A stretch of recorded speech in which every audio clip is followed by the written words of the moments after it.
our famed local Phoenix resident. Sarah, I just want to talk to you. How excited are you to be playing here this week, be back in Arizona, and be back at home?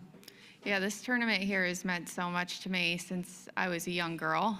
Just hopes and aspirations of being here one day. So it's a dream come true, being able to compete here at home year after year. Obviously, it's few and far between where I can have a bunch of family and friends come out, people I've known for nearly my whole life. So I'm just really excited to get the week started and share it with everyone.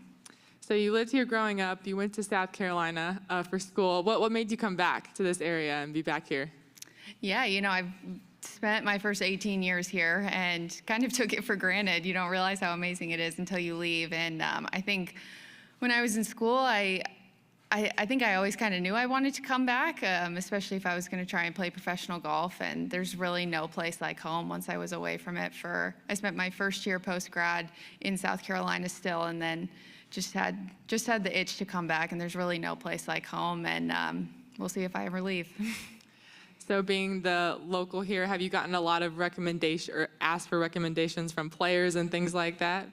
No, not too much this week. I think everyone knows that I live like on the exact opposite side of town, so people aren't asking me for too much help. But yeah, any coffee recommendations or anything anyone needs, I'm here. Give them some food tips. Might just have to drive a little bit.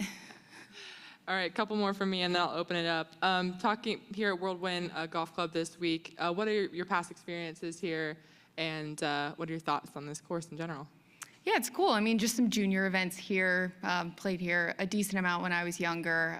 The course is in amazing shape. I think it'll be a really fun test this week. A little bit of a premium on being in fairways, just because I do think that it'll play shorter if you're driving the ball really well and you'll have a lot of scoring opportunities. The greens are amazing. They're fast and they're rolling very true. So I think there'll be a good test with some of the tricky slopes and everything, and just hoping to make a bunch of putts this week.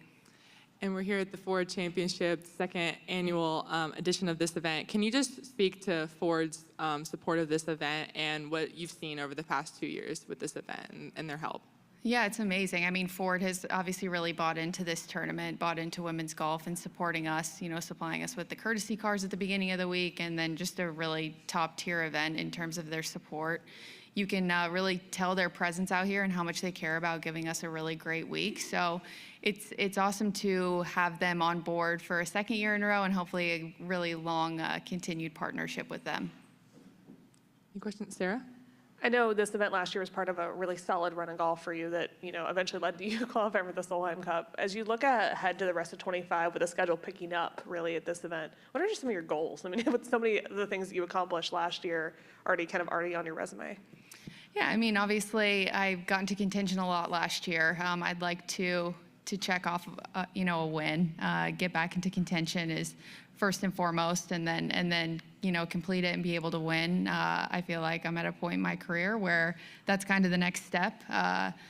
Some, I guess, non-win related goals are just really sticking to the process, trusting my team, really leaning on them for everything. I kind of have a tendency to, when things get a little hard, I kind of can get into a little bit of a shell and try to take it all on myself. So just really relying on my team, staying within the process with them, and being really goal oriented. And I think that'll lead to the bigger goal of winning.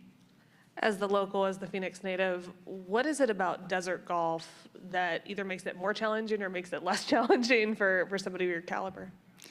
Yeah, I think it makes it more challenging because you just don't find golf courses like this. We don't play anything remotely like this all year. So you see it really once a year.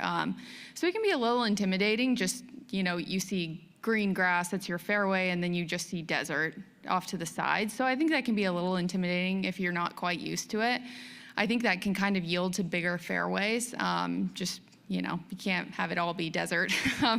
So it's a little visually daunting, more so than I think it actually is super daunting. But I think if you're just not used to the optics of it, it can be a little bit just kind of challenging to get used to. Any tips for having to hit it out of the desert, knowing that that could be a possibility at some point? I mean, hopefully not for you, but for anybody in this field. I mean, a lot of people would say you have a desert club. I mean, I think everyone in town's traveling around town with 15 clubs in their bags instead of 14.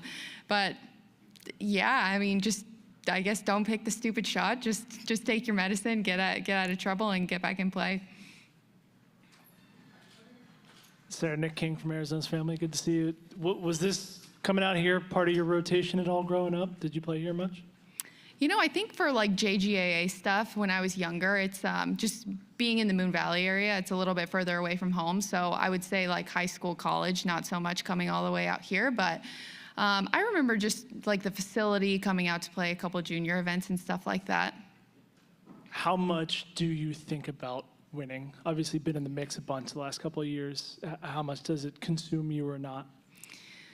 You know, I think getting into contention maybe consumes me a little bit more than winning.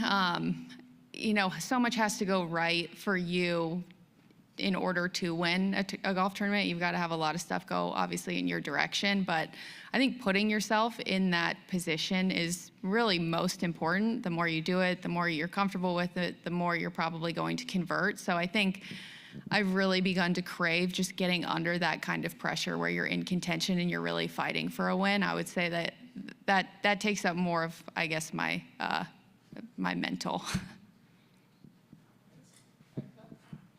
Hi, Sarah. We have 15 alums from our girls golf program in the field this week. Obviously, you grew up as a member of our girls golf Phoenix chapters. Can you reflect on that experience, any memories, and just what it was like having fellow girl golfers growing up?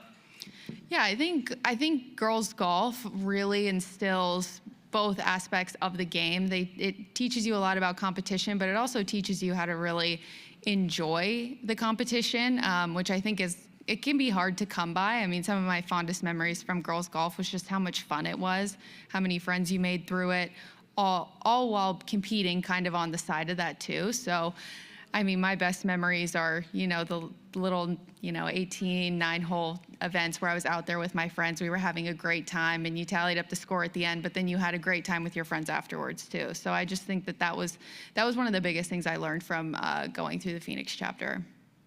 You've come full circle now. You're one of our new 5 ambassadors. So just how cool is it for you to now be an ambassador of the program? Yeah, to be an ambassador, I mean, it's really a full circle moment to be able to be one of the people that these young girls look up to and have a role in the foundation and the program. Something I always dreamed about, being able to be someone that could give back and be like a helping hand for younger girls getting into golf. I think we owe so much to growing the game and to encouraging young players. So just to be able to be in that role I'm very thankful for it. I know since becoming professional, you've still been engaged with the program with Corey Matheson. So just how cool is it for you to be a role model and to be able to see all these little girls out here this week? Yeah, it's a full circle moment. It wasn't that long ago, at least it feels like it, that I was in their shoes and I was out at the LPGA event. And to be able to still have Corey involved, I was doing JGAA tournaments and she was the one working the events, and I grew really close to her from the time where I was a teenager, maybe even 11 years old. So to be able to kind of see how far she has grown junior golf in Phoenix and, around the country with girls golf, and to see where I've gone and to be able to kind of do that side by side has, I'm sure, been really fulfilling for the both of us. But I'm thankful that we've been able to do it somewhat together. All right, I have a few more sent in from Rob Hernandez. He was just asking questions about major championships and how it's kind of different to prepare for a major championship compared to a regular season event. Yeah, major championships test every part of your game. Some I guess regular season events, we get some events where it's maybe more of a putting contest or fairways are tight, but greens are maybe a little bit bigger, whereas you've got everything thrown at you during a major, whether it's kind of the mental toll it takes on you of just knowing how big the moment is, as well as the golf course is just being really tough. So you try to treat it like every other week in terms of the mental side of it, not making it too important, but you do realize that you're going to have every aspect of your game from top to bottom, long game, short game, everything tested. So that's how it can be a little bit different and a little more challenging. And he had a particular question about Erin Hills. And do you have any familiarity with that course and anything you're looking forward to kind of with playing there? No, I've never been there. I remember watching it when, the guys played it. And so I think it'll be really cool to kind of etch our little piece of history there as well, being able to play a U.S. Open there. And I'm excited to get there and learn the golf course. Awesome. Thank you so much, Sarah. Yeah. Appreciate it. Thank you. Okay, cool.